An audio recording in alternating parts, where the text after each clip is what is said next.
In this episode, I'm speaking with Charlie Jungheim, who goes by the name Hermes of Reason on social media.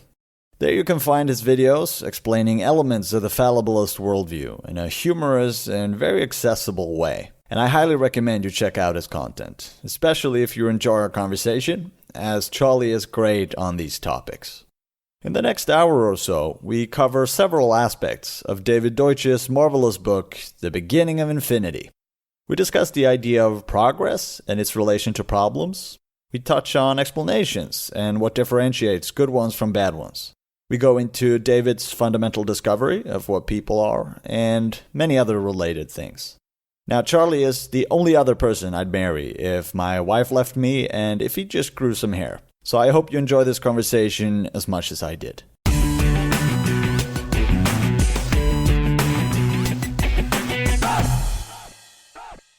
All right, so I'm here with my dear buddy Charlie. How you doing today, my man? I am doing amazing, Christofer. It's really good to be here. I'm so stoked that you're doing the podcast, and it's an honor to pop your podcast cherry here.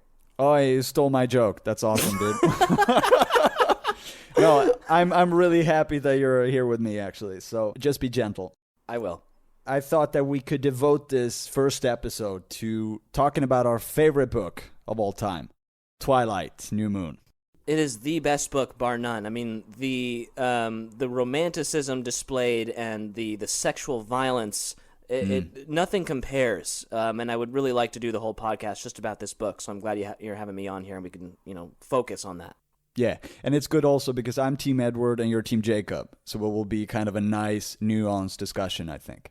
Yes, it's really cool that I think a lot of people who don't know about the books can know what that means, right? Like me. Never actually read those books. All right, man. No, but so a second favorite book then. So The Beginning of Infinity by David Deutsch. So my vision here, and we can completely ignore it, but my vision is that we can kind of give a good overview of the central themes of the book for people who hasn't read it. And basically, it's a great synthesis of all our best knowledge to date and a very good framework or a good lens in which to view the world. It's like a good starting point to then start thinking about the world and solving our current problems. So maybe you could start by explaining to us what a beginning of infinity is. Sure. Can I just first say that I don't know if it's fair. I know this is your podcast, but I'm going to just totally tear you down here. I don't know if it's fair to call it the best or a synthesis of all our best ideas, just because that almost makes it sound like the ideas are somewhat widely known, or that like David didn't kind of discover some stuff. But the opposite is basically true. Like, a lot of these ideas aren't that well known.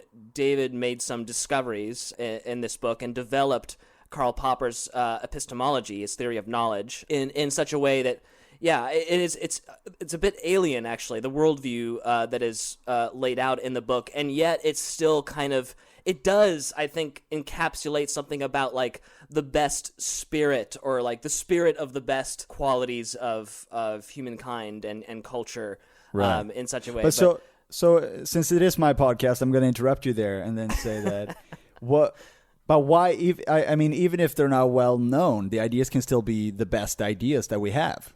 Sure. I'll give you a pass on that. A beginning of infinity, though. The idea, so like the main beginning of infinity that is referred to, because there's actually a lot of different meanings of the beginning of infinity that David gives in the book that all kind of fit together. But the main one I think that he's referring to is the Enlightenment, or, the scientific revolution in about like the 1700s, when the way that David frames it is that we started seeking good explanations, and and that kind of led to advances in morality and even in art and, of course, science and even in politics.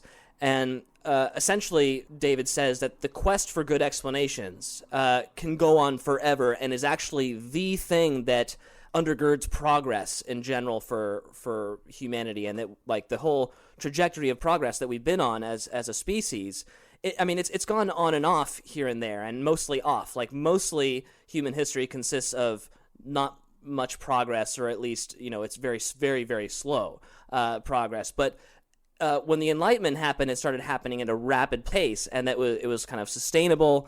It's still been rather sustained to this day in a way that no other potential beginning of infinity, where culture started seeking good explanations, has actually sustained itself before, and so we're kind of in a unique period where we're still going on this trajectory, and it could go on forever. Right. I just want to start by flagging, you mentioned good explanation there.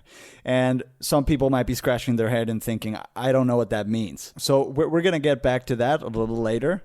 But I also wanted to ask you a follow-up question then. So why the infinity part here? Yeah, well, so this is part of the kind of uniqueness of the ideas here, in that progress. So there's a sense in which progress is kind of like the main theme of the book, and a lot of people, I think, or almost all people, in a sense, value progress, but there's kind of a lot of different ideas about what progress actually entails, how long it could keep going, and that type of thing. And according to David here, the idea is that, so you can only ever be at the beginning of infinity. You can't actually get to the end of infinity by definition, right?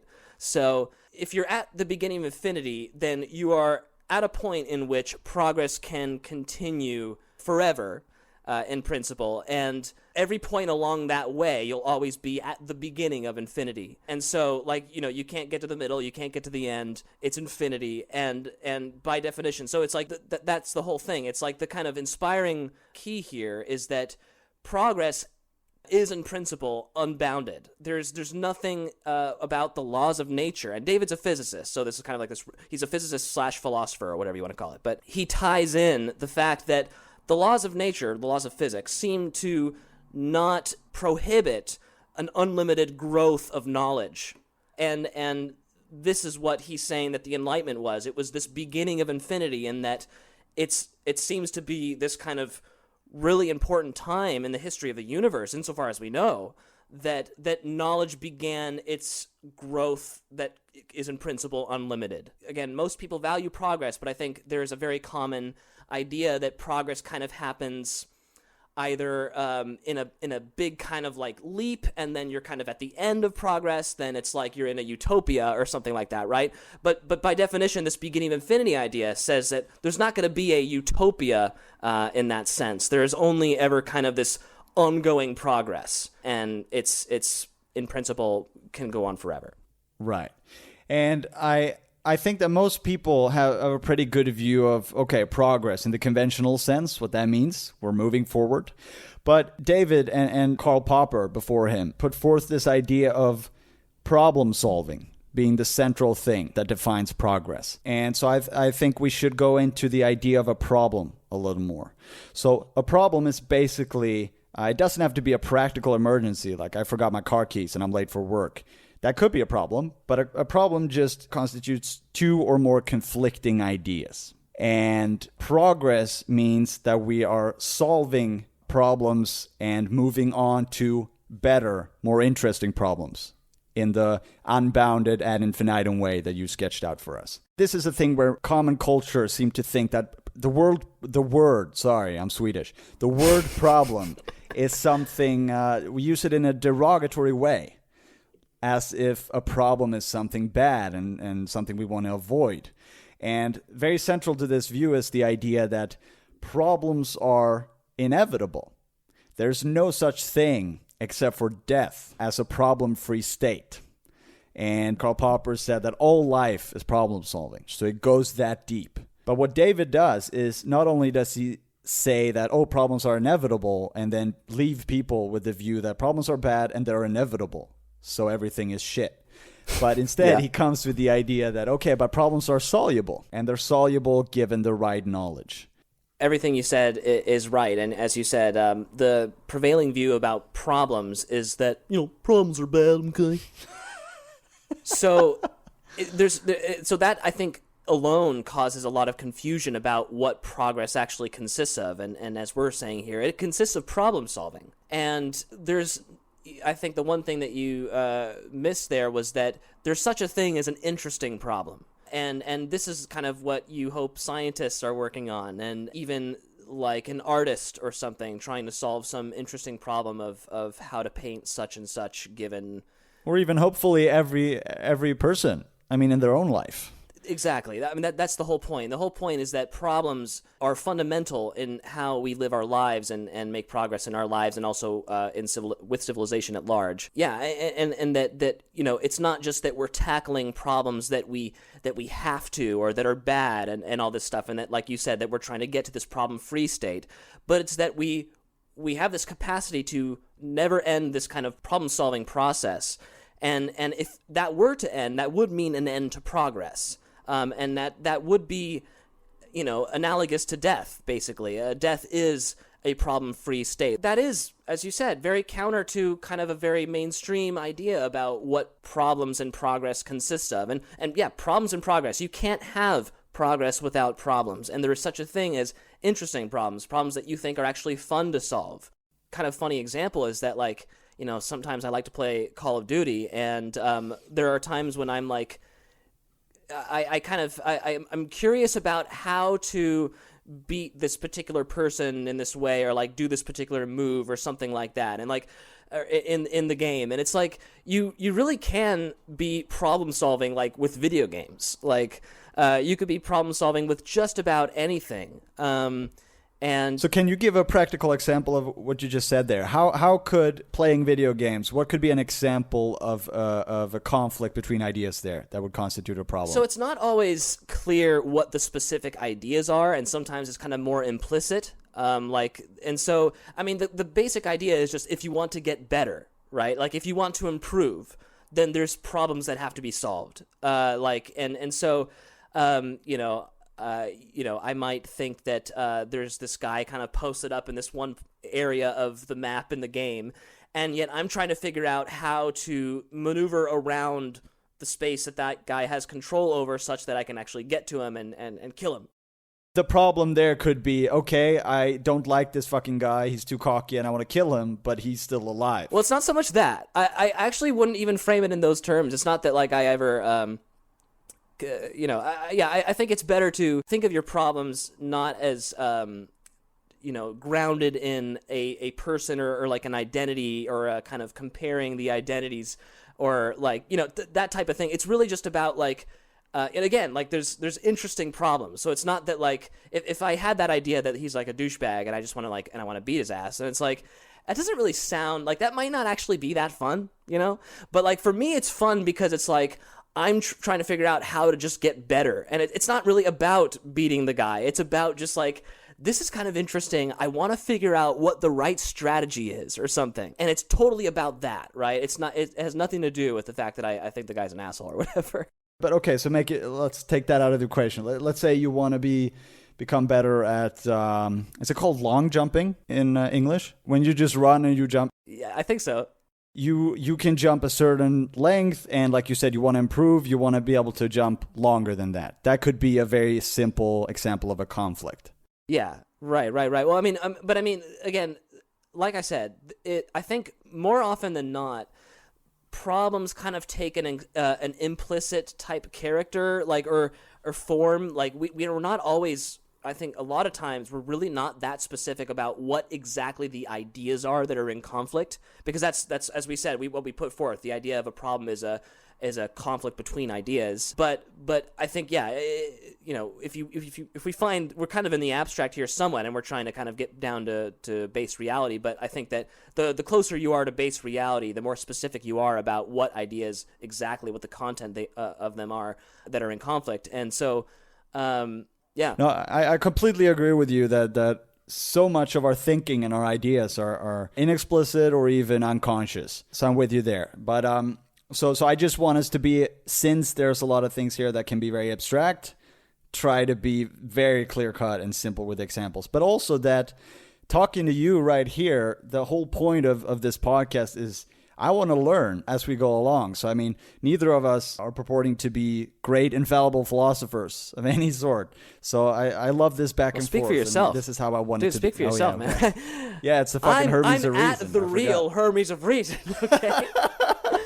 You're right. You have a reputation to live up to. I don't have to. But okay, so I think we can transfer over nicely to what people are. Because David, he defines that term in a very novel and very salient way that ties into what we've just said. So what is a person? So this is what I think was a discovery of David's, a kind of philosophical discovery. And yeah, I think he discovered what people are. People are, as he calls us, universal explainers. In other words, the laws of physics are such that the world is very explainer-friendly. The world is explicable.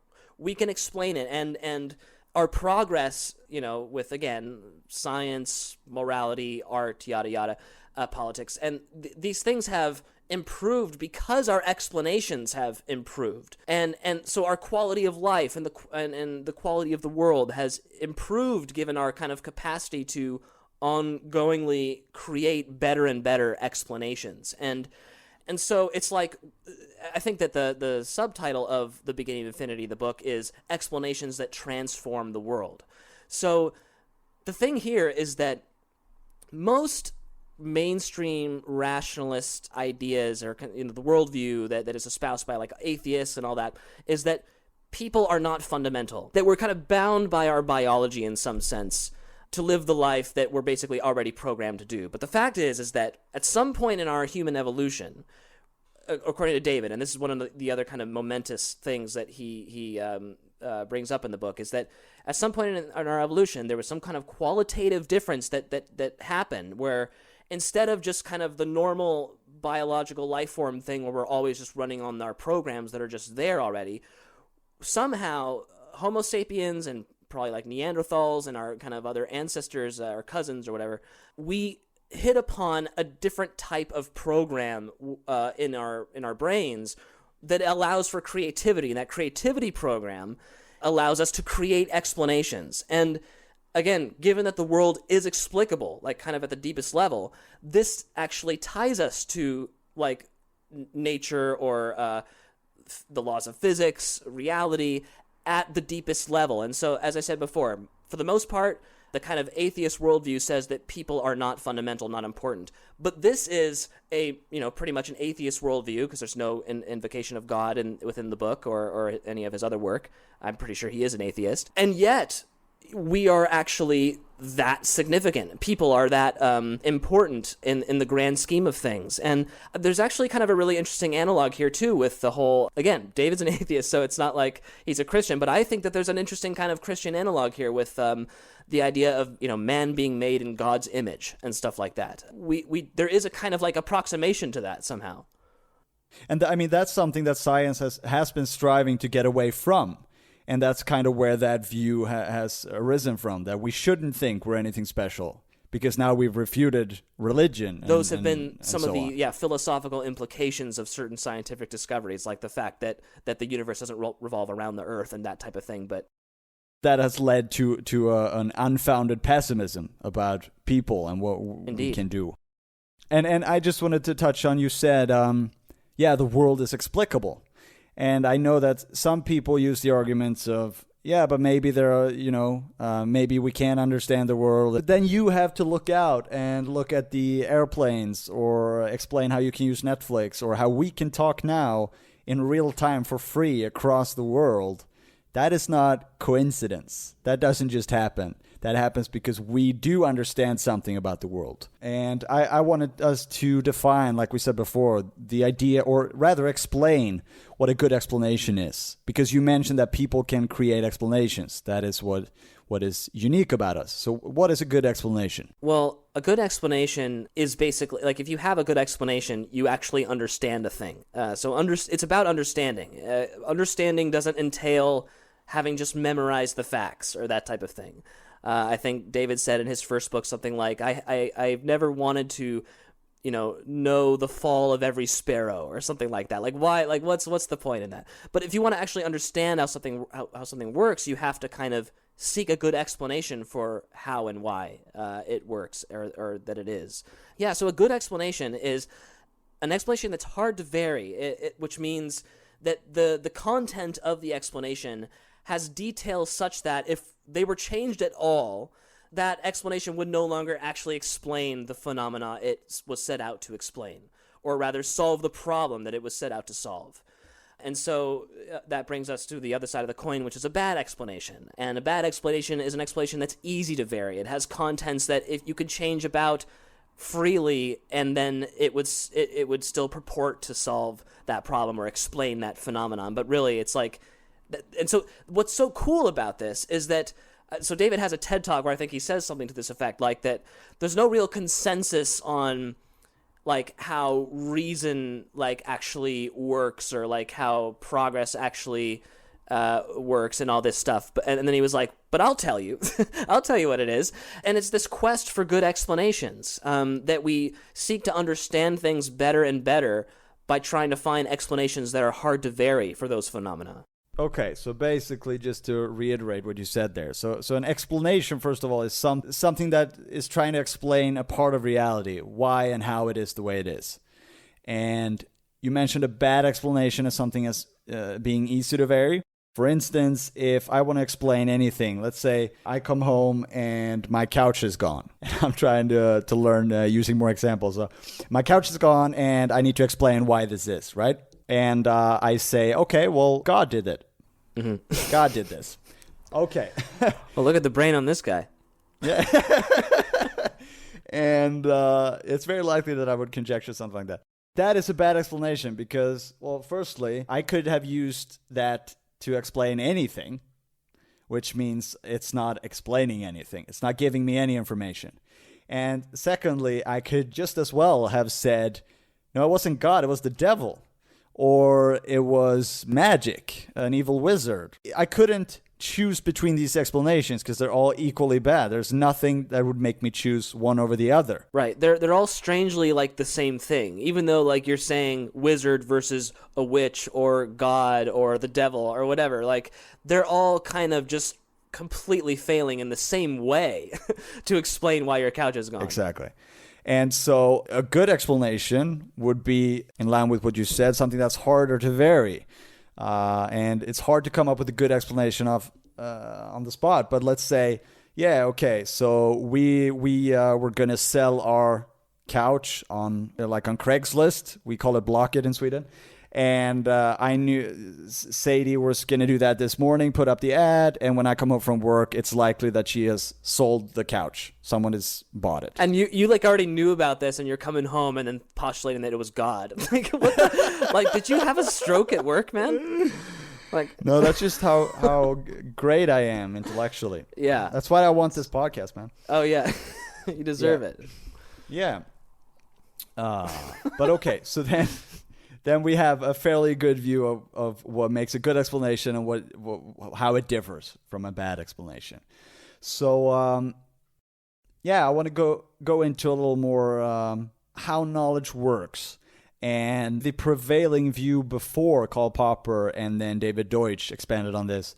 And it might be the prevailing view, I would say it is, among most people in intellectual circles as well, today even. It's called justificationism. And it has other names, empiricism, inductivism, it all ties together. So maybe you could start there. Yeah, so justificationism, as you said, is like the prevailing kind of common sense way of thinking about our capacity to justify our ideas as true, or at least probably true. And so David is so cool in the book because, I mean, it was so liberating to learn that this is actually not the right way of thinking because, again, it's like so common. Like so many of our intuitions kind of gravitate towards this idea that we know with some degree of certainty or with absolute certainty that we can know what we're saying is right or whatever. But yeah, so the problem with justificationism is that it actually kind of leads to an infinite regress because another name for justificationism, you might say, is foundationalism. And foundationalism is the same thing because it's like saying that we can build a secure foundation upon which we can place our ideas and say, well, this is how we know they're true because they're sitting on this like throne of like, you know, certainty or like authority, right? Like it's appealing to kind of authoritative sources. And this is the whole thing. It's like, the whole kind of worldview that David lays out in the book is a rejection of knowledge from authority. And of course, he's borrowing from Popper, but he's developing it a little bit more. And I'm not even sure that Popper even called it justificationism, but it's a good name for it because it does get at the intuitions that we have about how we get closer. Yeah. So two quick things there. The first one is you have a great video on sources that I urge anyone listening to check out, which is exactly on this topic. And so I want to ask you then, so what is the problem then with thinking that we can justify our knowledge? So again, it's on a foundation, so to speak. It's like we've justified our idea as true because we have like these various sources or whatever that we can appeal to as being kind of authorities. Yeah, isn't that a good thing? No, it's not a good thing because those sources always have sources, or there's an infinite regress that gets opened up to. Yeah, now you said the point. So basically, I mean, yeah, in my video, I joke about, like, have you checked your source, bro? And it's like, yeah, bro, I've checked my source, but have you checked your source's source, bro? And it's like, not only have I checked my source's source, but I've checked my source's source's source's source. And then it's like, it's that logic, though, is weirdly laden into how we often think of, our true ideas and how we hold them in particular. I think this has a lot to do with how people hold their ideas. So they're kind of less inclined to change their ideas, or rather improve their ideas, right? Because they think that they've found the foundation for their truth, or that the authority of their knowledge, or whatever it might be. So basically that we have to start from somewhere, something that is unshakable that we can then build upon and rely on as something that's true or certain. Yeah, and some problem children of justificationism here. We have empiricism, we have inductivism, and these things. Empiricism is basically the idea that knowledge is derived from the senses, from sense experience. So you experience the world and you get knowledge written onto the blank slate that is you. Yes, another common idea. Like, you look out into the world and see something and you're like, no, I saw it. And it's like, well, dude, like, you might have been wrong about what you were seeing and all that. But yeah, there's that intuition, that the empiricist intuition that you can experience reality directly as it really is. But That's not the case. Yeah. And if we put forth what we are defending here is fallibilism. And fallibilism is the opposite view that we can always, there is no certain truth that we can access as people. We can only approximate truth, and we can always be wrong, and we will always be wrong. That goes back to what you said about progress being infinite, because we will always have problems, because we can't reach any certain truth. But this is not a problem. Instead, what we do is we basically guess a solution to a problem that we have, and then we criticize this guess.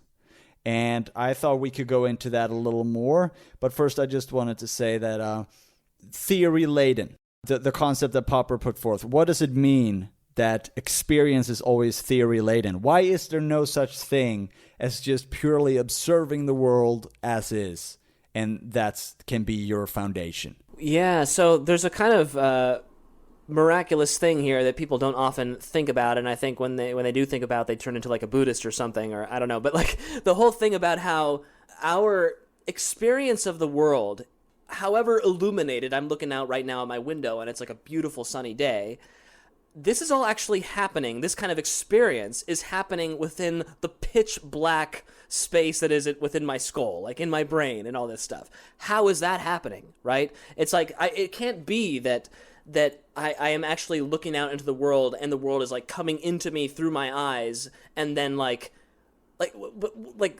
can that possibly be? There has to be some kind of like recreation type process, or kind of approximation, as you said, type process happening within my brain to kind of represent the world in some way. And so the world isn't out there being shot into you, or like isn't, filling up the bucket of your mind. It's really like we're looking out into the world, and we are recreating and reinterpreting, or interpreting rather, the world. And so there's always this kind of intermediate layer of interpretation. I mean, again, given that physical fact of that this experience of the illuminated world is actually happening in a pitch black place, like it's not really, you can't really explain that in terms of just saying that the world just, I don't know how you would. How would you say that the world is just like going directly into you, given that fact? I mean, there has to be some kind of recreating process going on within the mind, I think. So yeah, and how could you then explain that people have entirely different views of when something goes down, what's actually happening,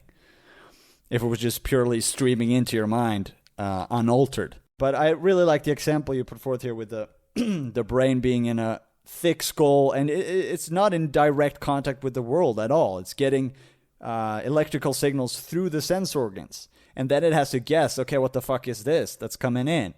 So your entire experience right now, which it's mind-blowing when you actually think about it, totally is guesswork. Your brain is a guessing machine. Yes. And luckily for us, it can guess in an explicable way. Yes. So this, I mean, the thing is that fact alone successfully destroys the whole idea that you can have any kind of idea with some kind of certainty. It's like, you can't. If that's not even certain. Yeah, right. I mean, if there's this intermediate layer of interpretation between you and the world all the time, then how could you... It's just self-delusion to claim otherwise, that you can actually have a kind of concrete idea. And that's the whole thing, again, like coming back to explanations too, or fallibilism and all that stuff. Even if the explanation is good, right, or that the contents are hard to vary, that you're like, okay, well, now I remember that my wife and I were selling that couch and all that stuff, and it wasn't God or whatever. You could still be wrong. Like maybe the couch got stolen because somebody saw it on Craigslist or whatever the hell you call it in Sweden. Maybe somebody actually came by and stole it, and then like you then go into your back room and you find that there's a window broken. Then there's a new thing that needs to be explained, or something. Yeah, exactly. And so so you'll come home, you're like, oh, God did it. And I'm like, wait, I'm an idiot. It was actually that we sold it. And then you keep walking in your house and you see there's a window broken. It's like, why is there a window broken? And then it's like, could it relate to the fact, was it God that broke into my house? Or anyway, but yeah. Yeah. So obviously God's not a good explanation. So yeah. So that first of all, I just want to say we're selling the couch because my wife cheated on me on the couch. But we can talk about that later. But in any case, so yeah, you no start real with life conjecture. Examples, Chris. Yeah. So you start with a guess. Okay, I have my problem. I thought I had a couch, but here is no couch. Okay, there's my problem. So I'm guessing. Yeah, maybe we sold it then. I'm sure my wife has sold it. That makes sense. With all the other background information that I have. But then I call my wife. And I ask her, oh, I saw you sold the couch. How much did we get for it? And she says, oh, I haven't sold the couch. What are you talking about? I've been at work all day. All right, so now we've had conflicting observation or conflicting data. So now we have what Popper called falsified. We've disproven our theory. And it has to be wrong. So that means, okay, that wasn't right. Now I have to conjecture a new theory that doesn't have that same flaw. Or at least modify your theory in some way. Like it might be that like you're generally right, but there's like a part missing or something like that. But yeah, that's basically right. And that's another key thing probably that we should mention is that, again, coming back to the common sense justificationist way of thinking about how to justify your knowledge as true, along with that comes the idea that you could prove things, right? Yeah, there's basically...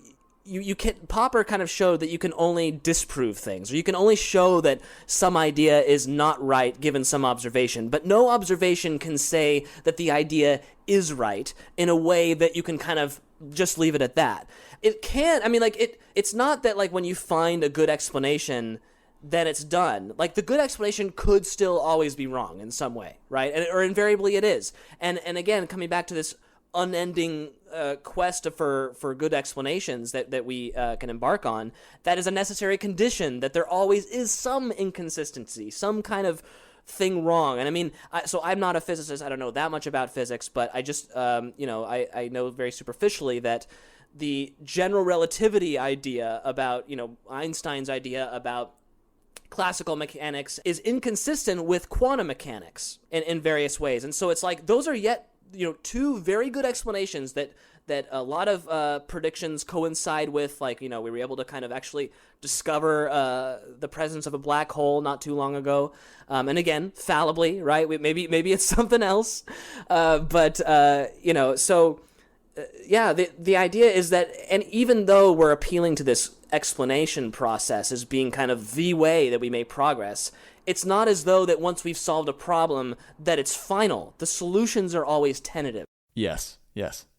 And I just started thinking back to your brain example there. If you have an observation, I mean, just the fact that if I say, okay, how can I know this? Well, I heard you say this, or I heard Einstein say this, or whatever.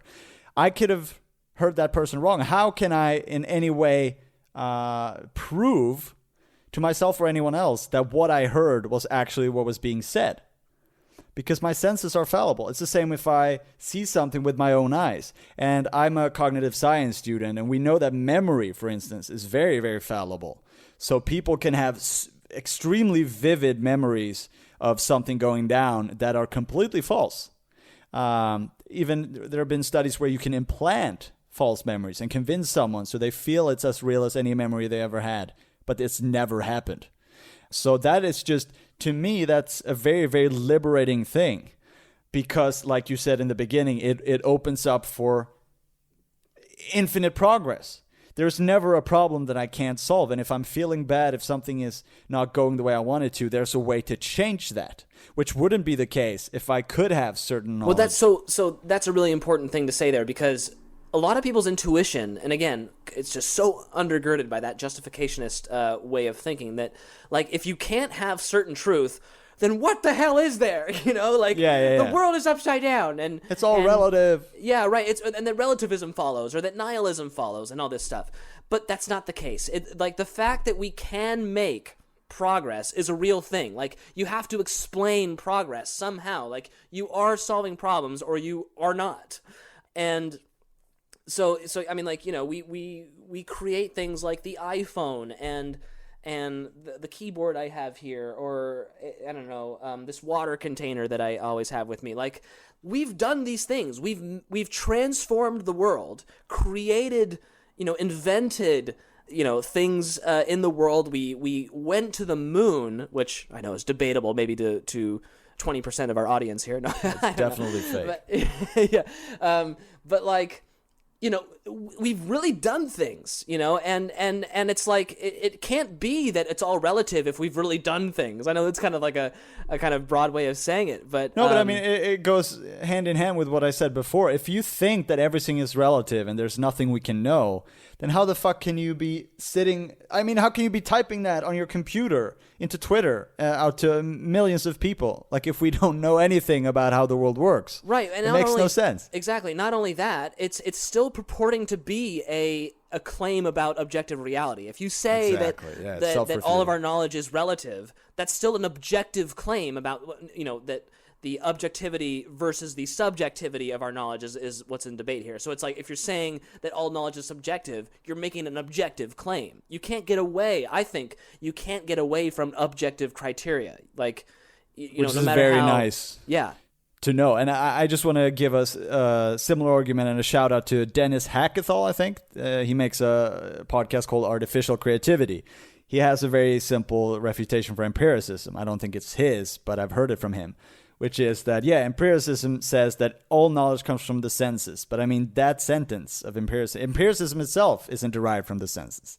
So it's also self-refuting in a similar way. I think an actual empiricist would like half agree with that. Like they would be like, well, I mean, again, we're justificationists, so it's like, well, I mean, how else could I explain the fact that every time I see this thing, I know what it is or whatever?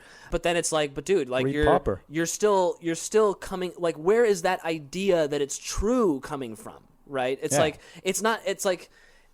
Anyway, I mean, right. That's a guess too. Yeah. Well, right. And so, but that's, I think maybe we didn't touch on that much. That Popper, again, who David heavily borrows from, has a book called Conjectures and Refutations, and that the process by which knowledge actually happens is we start with a problem, or we have a kind of conflict between our ideas, or we have maybe some observation. And then that observation, our interpretation of it, conflicts with some other ideas that we have. And then we give a guess for how to solve that problem, and then we criticize that guess. And the main way that science criticizes the guesses is by using observations. And, you know, as Popper said, all observation is theory laden, so even those observations can't tell us for sure with a finality that we're wrong or something like that. Those criticisms, or those the observations that we're using as criticisms, but they can. It's a part of a process, and there's that, you know, it's almost like a hippie line to say that it's not about the destination, man. It's about the journey, bro.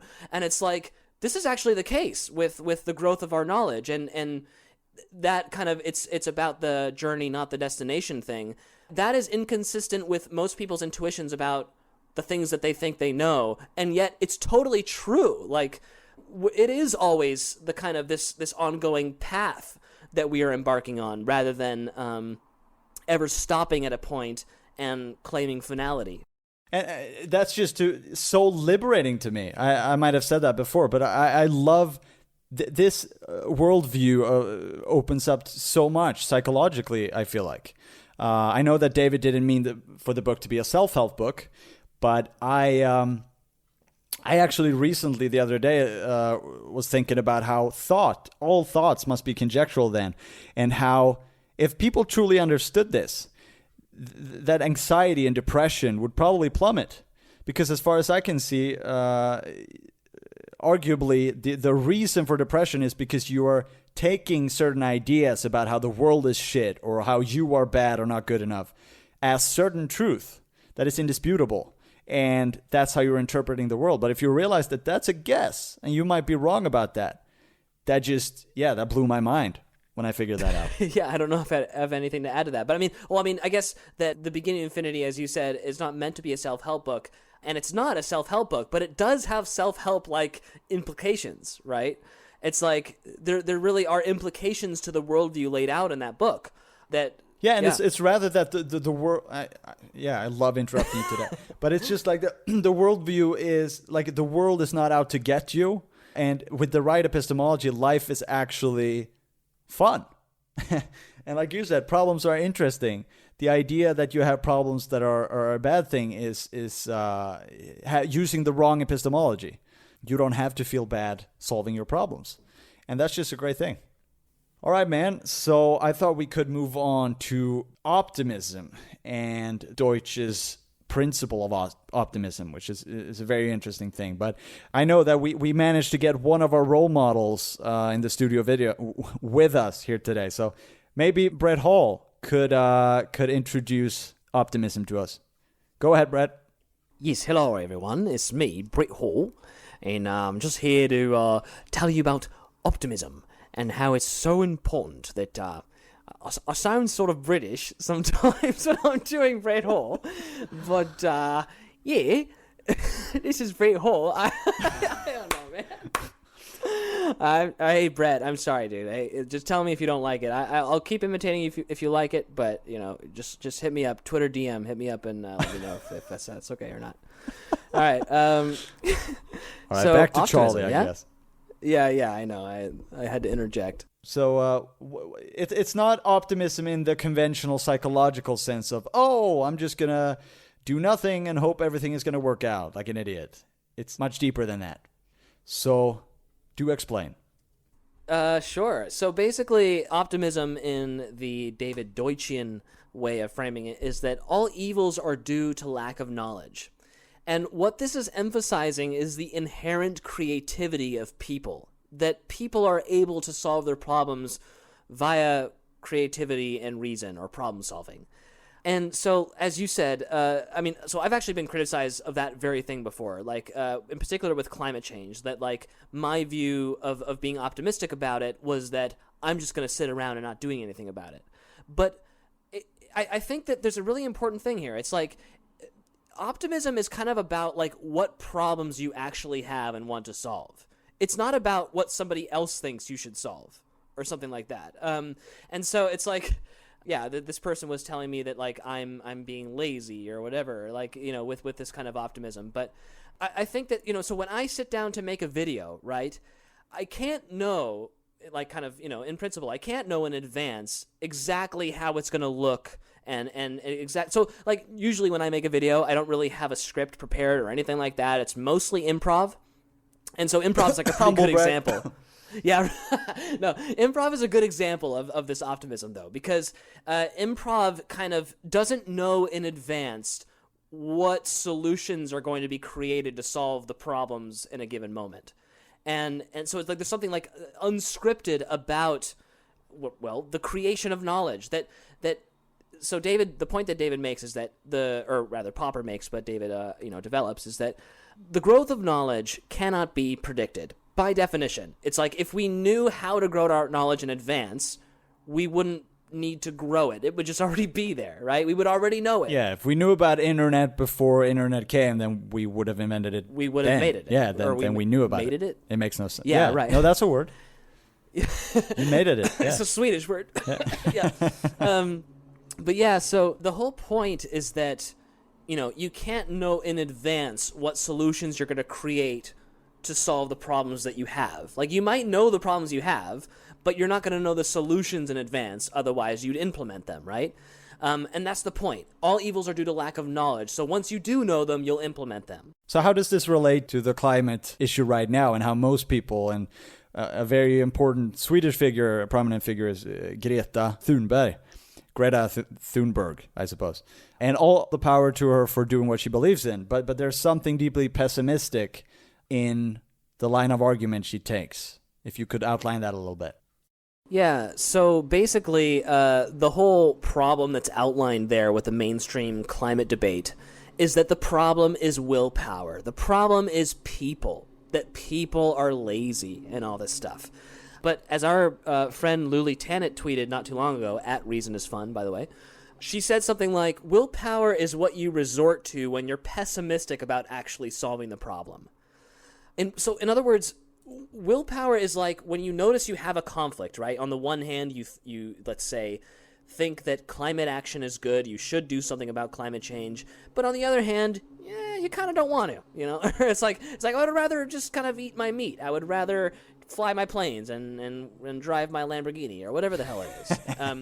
But like the thing there is that, like, yeah, willpower, and this is another kind of weird cultural thing where willpower is like appealed to as this great solution, but really it's kind of like conflict suppressing solution. It's like not actually a solution. Yeah, it's coercion. You're taking one side rather than the other arbitrarily. Exactly, or more or less arbitrarily, at least in regard to what you actually want. I mean, it would be irrational to just take one side. Yes. Right. But without actually kind of having the two sides talk to each other is the point. It's like you're not having the two sides, the two conflicting ideas talk to each other. You're just saying, I should do this thing because of X, which is a weird mechanical criteria that doesn't really... Yeah, it's just justificationism again. Right, and that word mechanical, too. It's like, I guess the difference between or like what isn't mechanical is creative, right? There's a difference between mechanical versus creative or whatever. So, like, again, people are creative. This is the thing that we're good at, you guys. Like we are, in essence, creative entities. And so what we can achieve has no bounds, and the problems that we can solve... We can't know, in advance what they're going to be. And so, like I said, like with when I'm making videos, I think David says something in the book like, rarely are problems solved when the person who's trying to solve them isn't actually optimistic about solving them. And it's like, when I sit down and make a video, even though I don't know that much about what I'm going to do, per se, or like what it's going to look like, I'm just kind of having fun. And like, I'm just going for it. And it's like, I'm open to, maybe different ways of doing it, and laughing at when I fuck up in some way or something like that. And yeah, the whole point is that you don't necessarily know the solution in advance. And there's this really great parable that David tells in his chapter on optimism in the Beginning of Infinity, about this guy who is sentenced to death for whatever reason, but he says to the king, "Hey, I'll teach your horse how to talk.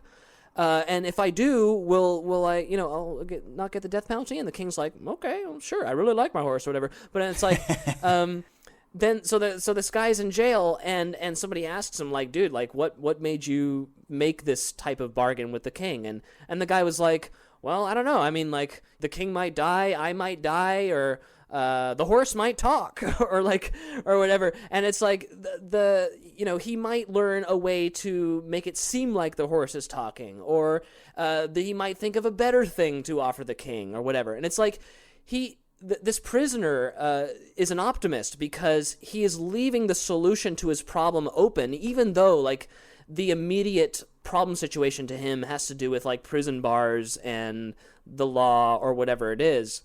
But he is being creative. He's thinking of something new, or open to new solutions to the problem that he knows about at the time. And so That applies, yeah, I think, to the climate change debate, because climate change is very much this kind of, it's very kind of anti-people in a way. It's like that people kind of have like an inherent irrational thing about them that it's just like so spiteful about people. But this, again, coming back to the glorious, liberating kind of way in which David develops ideas about people in The Beginning of Infinity, is like, look, if anything, we should be confident that people are going to solve the problems. Not that they will, like, not that we can predict that they will for sure, but sometimes we just have to just force ourselves to solve a problem. But it's like, what about the problems that we just want to solve of our own, just for their own sake, right?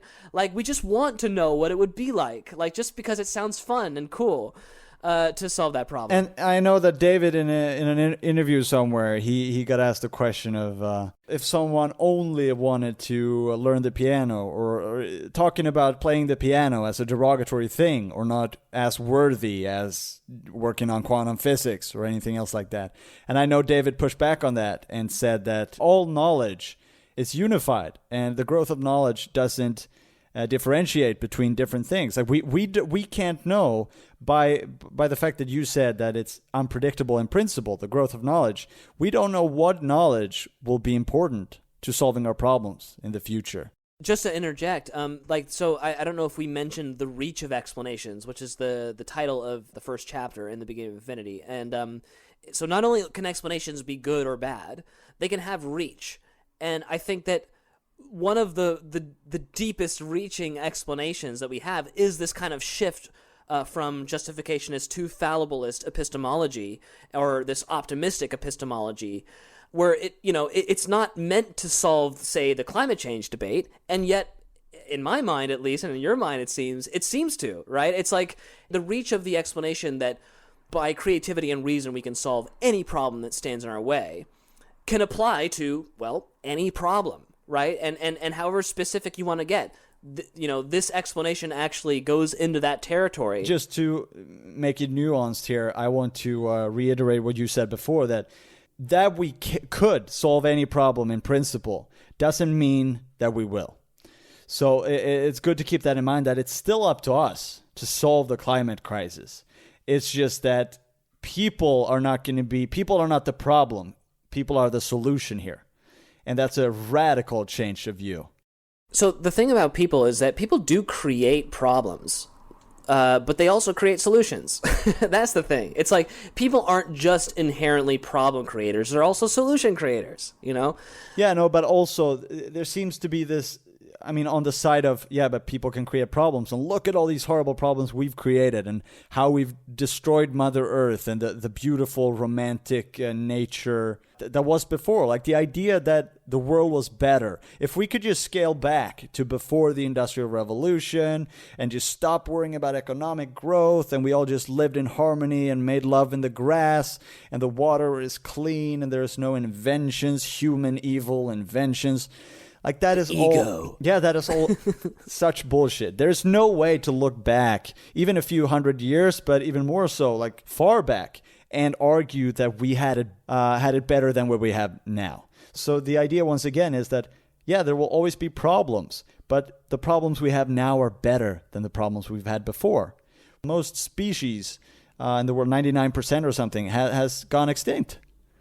Yes. So the fact that the world wasn't extreme before we came along and now we've messed everything up for everyone, it's just complete bullshit. We are the only entities we know of that can actually improve the world and not just be genetically determined to go extinct or suffer. Quality of life wise, the world has never been better. And the amazing thing is that can keep going. Like we can keep making it better and better. Not something even in the, that's the thing, even in the mainstream rationalist community, however kind of, a semblance of optimism that they may have, they don't really capture this thing that David does in the book. I